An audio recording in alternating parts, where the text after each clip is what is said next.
പരിണയും സത്യങ്ങളെല്ലാം കലങ്ങി തെളിഞ്ഞതുകൊണ്ട് തന്നെ ആരോഹിക്കും അന്ന് എല്ലാ കാര്യങ്ങൾക്കും വല്ലാത്തൊരു ഉത്സാഹമായിരുന്നു. അർജുനുമായുള്ള ആ പ്രശ്നങ്ങൾക്ക് ശേഷം പിന്നീട് ആരോഹി താഴെ എല്ലാവർക്കും ഒപ്പം ഇരിക്കുന്നതൊക്കെ വളരെ കുറവായിരുന്നു. ആ ചെമ്പകച്ചോട്ടിലേക്ക് അവൾ പോകാറ് പോലുമില്ല. ആ പ്രശ്നത്തിന് ശേഷം അവൾ തുളസിത്തറയിൽ തിരി തെളിയിച്ചിട്ടില്ല. എന്തോ എല്ലാത്തിൽ നിന്നും ഉൾവലിഞ്ഞു നിൽക്കുന്ന ഒരു സ്വഭാവമായി പോയിരുന്നു അവൾക്ക്.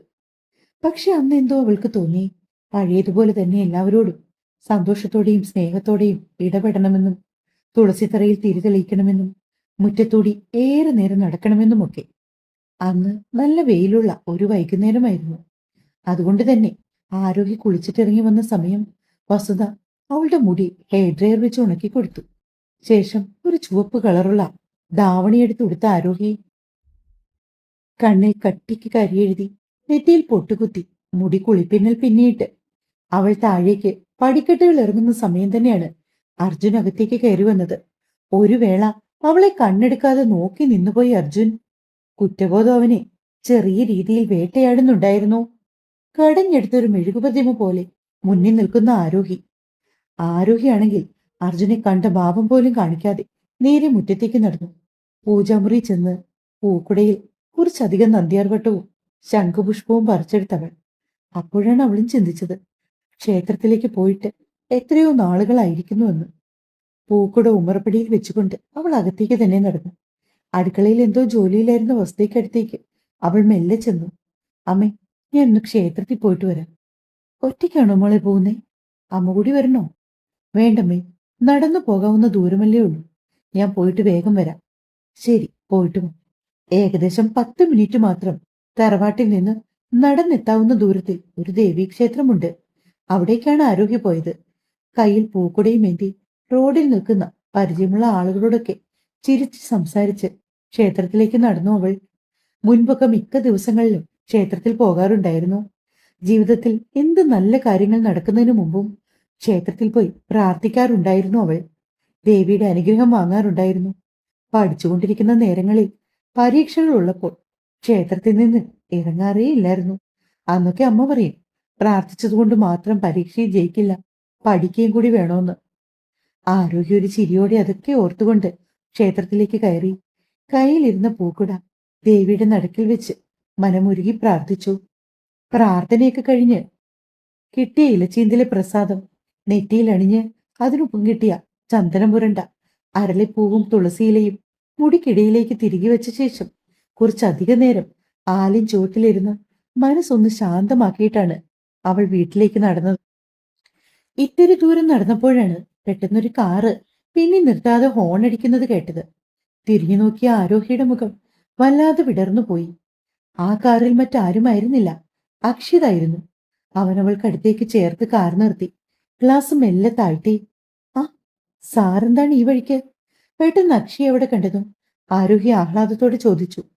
എന്റെ ഒരു ഫ്രണ്ട് ഉണ്ട് ഇവിടെ, ഞാൻ ജസ്റ്റ് അവനെ ഒന്ന് കാണാൻ വേണ്ടി വന്നതാ. ആരോഹിയുടെ വീട് ഇവിടെ ആയിരുന്നല്ലേ? അതെ, മുമ്പൊരിക്കൽ സാർ വന്നിട്ടുള്ളതാണ്. ഇത്ര വേഗം മറന്നുപോയോ? ആരോഹി ചോദിച്ചു. അതൊക്കെ പോട്ടെ, സാറിന് എങ്ങനെ മനസ്സിലായത് ഞാനാണെന്ന്? ആരോഹി ആകാംക്ഷ അടക്കാനാവാണ്ട് ചോദിച്ചു. കാര്യവൻ അവളുടെ മുഖം കാണാതെയാണ് ഹോൺ അടിച്ചത്. അത് കൊള്ളാം, തന്റെ ഐഡന്റിറ്റി തന്നെ ഈ ലോങ് ഹെയർ അല്ലേ? ആഹാ, എന്നെ പോലെ ഒരുപാട് പെൺകുട്ടികളുണ്ട് ഈ നാട്ടിൽ. ആരോഹി കളിയായി അക്ഷയോട് പറഞ്ഞതും അവനും അവളുടെ ചിരിയിൽ പങ്കുചേർന്നു. എന്തായാലും താൻ തന്റെ വീട്ടിലേക്കല്ലേ? കയറൂ, ഞാൻ ഡ്രോപ്പ് ചെയ്യാം. കുഴപ്പമില്ല സർ, എനിക്ക് നടക്കാവുന്ന ദൂരമുള്ളൂ. ആ, കയറടോ, ഇനിയിപ്പോ നടക്കണ്ടല്ലോ. അക്ഷി പറഞ്ഞപ്പോൾ വീണ്ടും നിരസിക്കാനായില്ല. ആരോഹിക്കും. കോ ഡ്രൈവറിന്റെ ഡോർ തുറന്ന് അവൾ അകത്തേക്ക് കയറിയിരുന്നു. Nice dress. തന്റെ പെങ്ങന്മാരെപ്പോഴും മോഡേൺ രീതിയിലുള്ള വസ്ത്രങ്ങൾ ധരിച്ച് മാത്രം കണ്ടിട്ടുള്ളതിനാൽ തന്നെ ആരോഹിയെ അത്രയും നാടൻ വേഷത്തിൽ കണ്ടതും അക്ഷി മനസ്സിൽ തോന്നിയ കാര്യം മനസ്സിൽ വെച്ചുകൊണ്ട് തന്നെ ഇരിക്കാതെ അതേപടി അവളോട് പറഞ്ഞു. അക്ഷയ് ഇത് പറഞ്ഞപ്പോ അവനെ നോക്കി ഒന്ന് പുഞ്ചിരി തൂകി ആരോഹി. കൃത്യമായി അവളുടെ വീടിന്റെ മുൻപിലെത്തിയപ്പോൾ അക്ഷി കാർ നിർത്തി. ശരി സാർ, പോട്ടെ, നാളെ കാണാം. ഓക്കെ ആരോഹി. ആരോഹി ഇറങ്ങി അല്പസമയം കഴിഞ്ഞിട്ടാണ് അക്ഷി കാണുന്നത്. അവൾ ഇരുന്ന സീറ്റിൽ കിടന്ന ആ തുളസിക്കതിരും ചന്ദനം പുരണ്ട അരളിപ്പൂവും അവനതെടുത്ത് മെല്ലെ നാസികത്തുമ്പിലേക്ക് ചേർത്ത് പിടിച്ചു. ചന്ദനത്തിന്റെയും കർപ്പൂരത്തിന്റെയും മണം ആ കാറിൽ മുഴുവൻ പടർന്നു. ആ കാറ് കണ്ണിൽ നിന്ന് അകന്നിട്ടും ആരോഗ്യ അല്പനേരം അവിടെ തന്നെ നിന്നു. അവൾ പോലും അറിയാതെ അവളുടെ ചുണ്ടിൽ ഒരു പുഞ്ചിരി മിന്നി മാഞ്ഞുപോയി. അതേ ചിരിയോടെയാണ് അവൾ അകത്തേക്ക് കയറി ചെന്നത്. നേരെ നോക്കുമ്പോ കാണുന്നത് ഉമ്മറപ്പടിയിൽ നിന്നുകൊണ്ട് സംശയത്തോടെ അവളെ നോക്കുന്ന അർജുനെയാണ്. അവൾ അവന് മുഖം കൊടുക്കാതെ നേരെ അകത്തേക്ക് കയറിപ്പോയി. രണ്ടടി മുന്നോട്ട് നടന്നു കാണും. അപ്പോഴേക്കും തന്നെ പിന്നിൽ നിന്ന് അർജുൻ പെട്ടെന്ന് അവളുടെ മുൻപിലേക്ക് കയറി വന്നു. ഓ, ഇപ്പൊ നിനക്ക് നല്ല സൗകര്യമായല്ലോ അല്ലേ? അർജുൻ പറഞ്ഞതിന്റെ അർത്ഥം മനസ്സിലാവാതെ ആരോഗ്യ അവനെ തന്നെ സൂക്ഷിച്ചു നോക്കിക്കൊണ്ട് നിന്നു. എനിക്ക് മനസ്സിലായില്ല. അതാ ഞാൻ പറയുന്നൊന്നും നിനക്ക് മനസ്സിലാവില്ലല്ലോ. അതായിരുന്നല്ലോ നമ്മൾ തമ്മിലുള്ള എപ്പോഴത്തെയും പ്രശ്നം. നോക്ക് അർജുൻ, ഇനി നമ്മൾ തമ്മിലുള്ള പ്രശ്നങ്ങളെക്കുറിച്ചും പ്രശ്നത്തിന്റെ പരിഹാരത്തെക്കുറിച്ചും ചർച്ച ചെയ്യേണ്ട സമയമില്ല. എല്ലാം നമ്മളായിട്ട് അവസാനിപ്പിച്ചതാണ്. അതുകൊണ്ട് ദേവി ഇത് ഇനി ഞാൻ ഒരിക്കലും ഓർക്കാൻ ആഗ്രഹിക്കാത്ത ആ പഴയ കാര്യങ്ങൾ പറഞ്ഞ് എന്റെ മുൻപിലേക്ക് വരരുത്. ആരോഹി അർജുനെ നോക്കി രൂക്ഷമായി പറഞ്ഞുകൊണ്ട് അകത്തേക്ക് കയറിപ്പോയി. ആരോഹിയെ വീട്ടിൽ ഡ്രോപ്പ് ചെയ്തിട്ട് അക്ഷി നേരെ പോയത് അവന്റെ വീട്ടിലേക്കായിരുന്നു.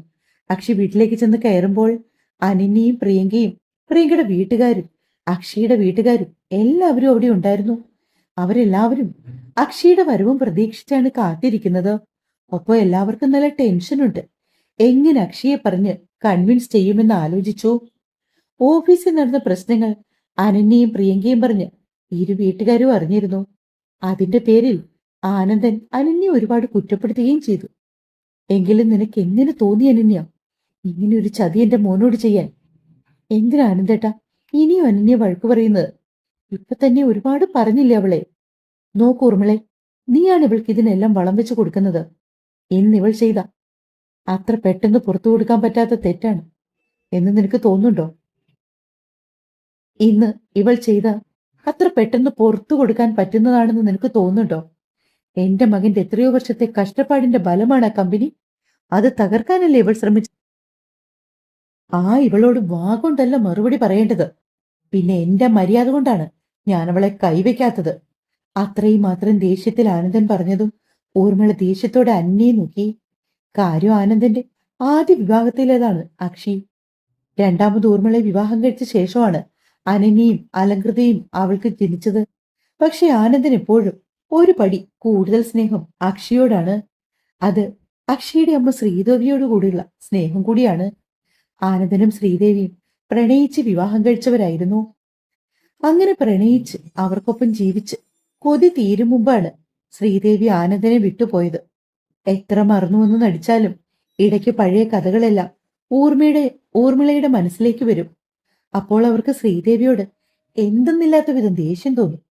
അതെ, ഈ അമ്മ എന്ത് കണ്ടിട്ടാണ് ഈ ചേച്ചിക്ക് സപ്പോർട്ട് കൊടുക്കുന്നത്? അച്ഛൻ പറഞ്ഞല്ലേ ശരി? ചേച്ചി ക്ഷമിക്കാൻ പറ്റുന്ന ഒരു തെറ്റാണോ ഏട്ടനോട് ചെയ്തത്? അലങ്കൃത കൂടി ആനന്ദിനെ സപ്പോർട്ട് ചെയ്ത് സംസാരിച്ചോടെ ഊർമിള തീർത്തും നിസ്സഹായായി നിന്നുപോയി. അതേസമയം തന്നെ അവർ കലിയോടെ അനന്യെ നോക്കുന്നുണ്ട്. പ്രിയങ്കയുടെ വീട്ടുകാരും വല്ലാത്തൊരവസ്ഥയിലാണ്. എല്ലാവരും എന്ത് ചെയ്യണോന്നറിയാതെ ഇരിക്കുന്ന അതേ സമയത്ത് തന്നെയായിരുന്നു അക്ഷയുടെ കാറ് കൃത്യമായി കാർ പോർച്ചിലേക്ക് വന്നു നിന്നത്. കാർ വന്നു നിന്ന ശബ്ദം കേട്ടതും അറിയാതെ അനന്യയും പ്രിയങ്കയും പരസ്പരം മുഖത്തോട് മുഖം നോക്കി. അതീവ ദേഷ്യത്തോടെ സർവവും എരിച്ചു കളയാൻ പാകത്തിനുള്ള കലിയോടെ അക്ഷി അകത്തേക്ക് കയറി വന്നു. വീട്ടുമുറ്റത്തേക്ക് വരുമ്പോൾ തന്നെ അവൻ കണ്ടിരുന്നു അവിടെ കിടക്കുന്ന പ്രിയങ്കയുടെ വീട്ടുകാരുടെ കാറ്. അതോടെ അവൻ ഉറപ്പിച്ചു എല്ലാവരും വീട്ടിൽ തന്നെ ഉണ്ടെന്ന്. ദേഷ്യത്തോടെ അകത്തേക്ക് വന്ന അക്ഷി കാണുന്നത് ലിവിംഗ് റൂമിലിരിക്കുന്ന ആളുകളെയാണ്. ഒരു വേള അവന്റെ കണ്ണുകൾ പ്രിയങ്കയുടെ മുഖത്തേക്ക് ചെന്ന് പതിച്ചു. അക്ഷിയുടെ ആ നോട്ടം നേരിടാനാവാതെ പ്രിയങ്ക അപമാന ഭാരത്താൽ മുഖം താഴ്ത്തിക്കളഞ്ഞു. ലിവിംഗ് റൂമിലെ ആ വലിയ സോഫയിലേക്ക് അക്ഷി ഇരുന്നു.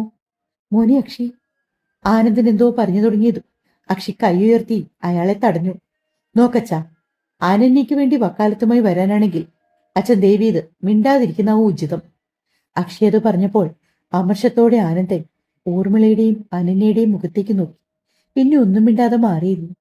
അക്ഷി, എന്റെ മകൾ ചെയ്ത തെറ്റിനെ ഞാൻ ന്യായീകരിക്കുന്നില്ല. പക്ഷേ പ്രിയങ്കയുടെ അച്ഛൻ പറഞ്ഞു തുടങ്ങി. ബാക്കി എന്തു പറയണമെന്നറിയാതിരുന്നു. പക്ഷേ ബാക്കി കൂടി കംപ്ലീറ്റ് ചെയ്യുമെങ്കിൽ അങ്കിളിന്റെ മോൾ എന്തിനാണ് ഇത്രയും ചീപ്പായിട്ടൊരു മെലോ ഡ്രാമ നടത്തിയതെന്ന് ചോദിക്ക്. അതും എന്റെ അനിയത്തിയെ കൂട്ടുപിടിച്ച് പല പ്രാവശ്യം ഞാൻ പറഞ്ഞതാണ് പ്രിയങ്കയുമായി ഒരു വിവാഹത്തിന് എനിക്ക് താല്പര്യമില്ലെന്ന്. എന്നിട്ടും എന്റെ മനസ്സ് മാറുമെന്നും പറഞ്ഞ് പ്രിയങ്ക എന്റെ പിന്നാലെ നടക്കുന്നത് പോട്ടെ എന്ന് വെക്കാം. പക്ഷെ നിങ്ങൾ എന്തുകൊണ്ടാണ് അവൾക്കതിന് സപ്പോർട്ടായി നിൽക്കുന്നത്? ഈ നിമിഷം ഞാൻ തീർത്തു പറയുകയാണ്, എന്റെ ലൈഫിൽ ഒരു വിവാഹം ഉണ്ടെങ്കിൽ ഒരിക്കലും എന്റെ വധു പ്രിയങ്ക ആയിരിക്കില്ല. 100% ഉറപ്പിൽ ഞാൻ പറയുന്നു. പിന്നെ ഈ ചെയ്തു വെച്ചതിന്റെ ഫലമായി എന്തായാലും കമ്പനി ലീഗലി മുന്നോട്ടു പോകാൻ തന്നെയാണ് തീരുമാനിച്ചിരിക്കുന്നത്. അത്ര ചെറിയ കാര്യങ്ങളല്ല ഇവർ രണ്ടുപേരും ചേർന്ന് ഒപ്പിച്ചു വെച്ചത്. എത്രയോ സമയം ഓഫീസിലെ പല CCTV ക്യാമകളും ഓഫ് ചെയ്ത് വെച്ചുകൊണ്ട് അത്രയും പ്ലാൻഡ് ആയിട്ട് നടത്തിയ ഒരു കുറ്റകൃത്യമാണിത്. അതിനെതിരെ കണ്ണടയ്ക്കാൻ മാനേജ്മെന്റിനാവില്ല. അതുകൊണ്ട് തന്നെ അനന്യയെ കമ്പനിയിൽ നിന്ന് ഡിസ്മിസ് ചെയ്തുകൊണ്ടുള്ള ലെറ്റർ ഞാൻ അവൾക്ക് മെയിൽ ചെയ്ത് കഴിഞ്ഞു. അക്ഷയ് പറയുമ്പോഴായിരുന്നു അനന്യയും അത് അറിയുന്നത്. ഏട്ടാ പ്ലീസ് ഏട്ടാ, അറിയാതെ എന്റെ ഭാഗത്തുനിന്ന് തെറ്റ് സംഭവിച്ചതാണ്. ഇനി ഒരിക്കലും ഞാനത് ആവർത്തിക്കില്ലേട്ടാ. അനന്യ ഓടി അക്ഷയുടെ കാൽക്കിലേക്ക് വന്ന് ഇരുന്നുകൊണ്ട് പറഞ്ഞു. ഓർമ്മയുള്ള ദയനീയതയോടെ ആനന്ദിന്റെ മുഖത്തേക്ക് നോക്കി. അയാൾ മുഖം വെട്ടിച്ച് മാറ്റിക്കളഞ്ഞു. ആ സമയം അക്ഷയ്, മോനെ, ഒരു തവണത്തേക്ക് അനുവിനോടൊന്ന് ക്ഷമിക്കടാ. ഓർമ്മയുള്ള അക്ഷയുടെ അടുത്തേക്ക് വന്നു. പറ്റില്ലമ്മേ, ഇനി ഇവളോട് ക്ഷമിക്കാൻ എനിക്കാവില്ല. ഒരുപാട് പ്രാവശ്യം ഞാൻ ക്ഷമിച്ചതാണ്. ഇനിയും ഇതിൽ കൂടുതലൊന്നും പറയാനില്ലാത്തതുപോലെ അക്ഷയ് എല്ലാവരെയും ഒന്ന് നോക്കിക്കൊണ്ട് അവന്റെ റൂമിലേക്ക് കയറിപ്പോയി. കയ്യിലുണ്ടായിരുന്ന ഫോണും മറ്റു സാധനങ്ങളും ടേബിളിന്റെ പുറത്തേക്ക് വെച്ചുകൊണ്ട് ബെഡിലേക്ക് അലസമായി ഇരിക്കുമ്പോഴാണ് അവൻ ഇപ്പോഴും തന്റെ ഉള്ളംകൈയുടെ ചൂടിൽ ഭദ്രമായി ഇരിക്കുന്ന ആ തുളസിക്കതിർ ശ്രദ്ധിച്ചത്. എന്തോ അവനാ നിമിഷം ആരോഗ്യ ഓർമ്മ വന്നു. അവന്റെ ചുണ്ടിൽ ഒരു ചെറു പുഞ്ചിരി ഊറിക്കൂടി. മുറ്റത്തെ തുളസിത്തറയിൽ തിരിതെളിയിച്ച് പടിക്കെട്ടിലിരിക്കുന്ന ആരോഗ്യയുടെ മനസ്സിലും അക്ഷയുടെ മുഖമായിരുന്നു. ഇളം കാറ്റ് വന്നിട്ട് അവളുടെ മുടിയിഴകളിലും ധാവണിത്തുമ്പിലും തട്ടിത്തടഞ്ഞു പോകുന്നുണ്ട്. ചുണ്ടിലൊരു പുഞ്ചിരിയുമായി ഏതോ ലോകത്തെന്ന പോലെ ഇരിക്കുന്നവളെ മുത്തശ്ശിയും മുത്തച്ഛനും ശ്രദ്ധിക്കുന്നുണ്ട്. എന്താ കുട്ടി, ഏറെ നേരെ ഈ ആലോചനയിലാണല്ലോ?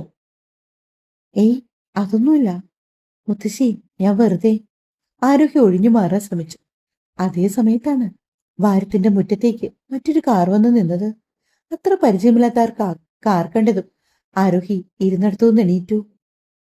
ഫ്രണ്ടിലെ കോ ഡ്രൈവർ സീറ്റിൽ നിന്നും ഇറങ്ങി വരുന്ന ആവണിയെ കണ്ടതും അത്രയും നേരം പുഞ്ചിരിയോടെ നിന്ന ആരോഹിയുടെ മുഖം കൂടുതൽ കടുപ്പത്തിലായി. ആരാ കുട്ടിയത്? കണ്ണുപിടിക്കാതെ വാരത്തെ കൃഷ്ണമേനോൻ ആരോഹിയോട് ചോദിച്ചു. ആവണിയാണ് മുത്തച്ഛ. ആരോഹി പറഞ്ഞതും കനത്തിലൊന്ന് മൂളി അദ്ദേഹം. കാര്യം മറ്റൊന്നുമല്ല. ആവണി നാട്ടിൽ വന്നിട്ടിപ്പോൾ ഏകദേശം 1 മാസത്തോളം ആകാൻ പോന്നു. പക്ഷെ അന്ന് തൊട്ട് അവൾ മാനവിന്റെ ഒക്കെ വില്ലയിൽ തന്നെയാണ് താമസിക്കുന്നത്. അതിൽ വാര്യത്തെ എല്ലാ അംഗങ്ങളും ഒളിഞ്ഞും തെളിഞ്ഞും എതിർപ്പ് പ്രകടിപ്പിച്ചതാണ്. പക്ഷെ ഗായത്രി സമൃദ്ധമായി അവരുടെ എല്ലാം മുൻപിൽ ഓരോ ന്യായങ്ങൾ നിർത്തി മകളെ നല്ലവളാക്കി വെച്ചിരിക്കുകയാണ്. കാർ വന്ന് നിന്നതിനു പിന്നാലെ തന്നെ എവിടേക്കോ പോകാൻ റെഡിയായ വേഷത്തിൽ അർജുൻ ഉമ്മറത്തേക്ക് വന്നു. അപ്പോഴേക്കും തന്നെ കാറിലെ ഡോർ തുറന്നു മാനവും മാനവിയും ആവണിയും ഉമ്മറത്തേക്ക് കയറിയിരുന്നു. മാനവി വല്ലാത്തൊരു പുച്ഛഭാവത്തിൽ ആരോഗ്യെ നോക്കിക്കൊണ്ട് അർജുന്റെ കയ്യിലേക്ക് വിരൽ കോർത്തു പിടിച്ചു. അവളുടെ ആ പ്രവൃത്തി കാണിക്കും ആരോഹിക്ക് വല്ലാത്തൊരു അവജ്ഞ തോന്നി. അവർ ഇരുവരോടും, മുത്തശ്ശി, ഞങ്ങൾ ഡിന്നർ കഴിക്കാൻ പുറത്തു പോവാണ്. ഞാൻ ഓൾറെഡി അമ്മയോട് പറഞ്ഞു. മറുപടിയെ കൃഷ്ണമേനനും സുധർമ്മയും ഒന്ന് മൂളിയതേ ഉള്ളൂ. ഇനി നേരം കൊണ്ട് തന്നെ ആ കാറ് അവരുടെ മുറ്റം വിട്ടകന്നു. കാറിലിരുന്ന അർജുന്റെ കണ്ണിൽ ഒരു വിജയുടെ ചിരി വിരിഞ്ഞു. താൻ മാൻവിയുടെ കയ്യും കോർത്തുപിടിച്ച് കാറിലേക്ക് കയറുമ്പോൾ ഉറപ്പായും ആരോഗ്യയുടെ മുഖം മാറിയിട്ടുണ്ടാവും. അർജുൻ കുടിലതയോടെ ഓർത്തു.